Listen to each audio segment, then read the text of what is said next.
Salut à tous, bienvenue dans cette nouvelle vidéo. C'est la deuxième d'une série que j'ai intitulée Les femmes pionnières de l'informatique. Si vous n'avez pas vu la première vidéo, je vous invite à aller la voir. Donc comme je le disais, j'ai décidé de consacrer cette série aux femmes pionnières de l'informatique, aux femmes qui ont révolutionné l'histoire de l'informatique, mais qui finalement sont restées très peu connues. Si vous avez suivi les anciennes vidéos de la chaîne, vous savez que jusqu'au 19e siècle, les ordinateurs n'étaient pas électroniques, comme c'est le cas aujourd'hui. Elles étaient plutôt mécaniques. Sinon, je vous invite à aller jeter un coup d'œil à la série que j'ai consacrée aux machines mécaniques du 16e au 19e siècle. Le premier ordinateur électronique de l'histoire est l'ENIAC, qui a été révélé au grand public en 1946. J'y reviendrai certainement dans une prochaine vidéo. Dans tous les cas, ce monstre pesait plus de 30 tonnes et avait été développé pour les besoins de l'armée américaine en calcul balistique. Toute la partie logicielle de l'ENIAC a été développée par une équipe de 6 femmes qu'on a appelées The ENIAC Girls. Il s'agit de Marlene Metzer, Ruth Teitelbaum, Frances Spence, Caitlin Antonelli, Betty Holberton et bien sûr à leur tête Jean Jennings-Brotic. Jean Brotic fait ensuite partie de l'équipe sélectionnée en 1947 pour transformer l'ENIAC en un ordinateur à programme enregistré. Jusqu'à sa mort en 2011, elle ne cessera de militer pour plus de participation des femmes dans le monde de la technologie. En 1945, les Alliés ont bien sûr gagné la guerre grâce aux soldats sur les fronts et leurs armes, mais cette guerre fut aussi et surtout la guerre des informatiques. Joan Elizabeth Murray, née Clark, est une mathématicienne et cryptanalyste britannique née le 24 juin 1917 et décédée le 4 septembre 1996.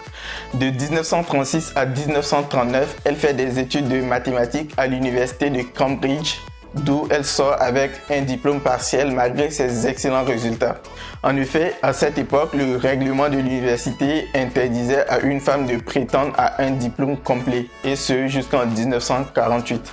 En 1939, elle est recrutée au Government Code and Cipher School, l'agence britannique chargée d'intercepter et de déchiffrer les communications allemandes durant la Seconde Guerre mondiale. Elle participe aux côtés d'Alan Turing au décryptage de la machine Enigma, utilisée par l'armée allemande pendant la guerre pour chiffrer ses communications, ce qui a permis aux Alliés de venir à bout du Troisième Reich. On estime en effet que sans le travail des cryptanalystes, la guerre aurait pu durer encore plus de 2 ans.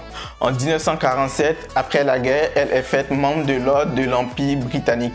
En 2014, son personnage est interprété par l'actrice Keira Knightley dans le film Imitation Game, inspiré de la biographie d'Alan Turing, à qui je consacrerai une prochaine vidéo. Est-ce que vous savez que l'homme n'aurait jamais mis les pieds sur la Lune sans une femme et que le monde du logiciel ne serait pas ce qu'il est aujourd'hui grâce à cette femme? Margaret Hamilton est née le 17 août 1936 à Paoli dans l'Indiana. Après une licence de mathématiques, elle intègre en 1960 le Massachusetts Institute of Technology, ou MIT, où elle travaille sur des programmes de prévision météorologique. De 1961 à 1933, elle travaille sur les systèmes de défense aérien de l'armée américaine baptisé SAGE. Elle est tellement douée dans son travail qu'en 1965, Margaret Hamilton est nommée directrice du département génie logiciel du MIT, chargée de concevoir le système embarqué du programme spatial Apollo. Le 20 juillet 1969, quelques minutes avant l'alunissage, c'est-à-dire avant de se poser sur la Lune, Buzz Aldrin, le pilote de la mission Apollo, actionne par inadvertance l'interrupteur du radar de rendez-vous. Les alarmes de la navette spatiale se mettent alors en branle et consomment inutilement des ressources informatiques pourtant vitales à l'alunissage. Mais grâce à la programmation asynchrone du système de guidage par Hamilton et son équipe, le logiciel ignore les erreurs pour ne traiter que les opérations prioritaires et nécessaires à l'alunissage. La mission est un succès, l'humanité vient de poser pour la première fois le pied sur la Lune.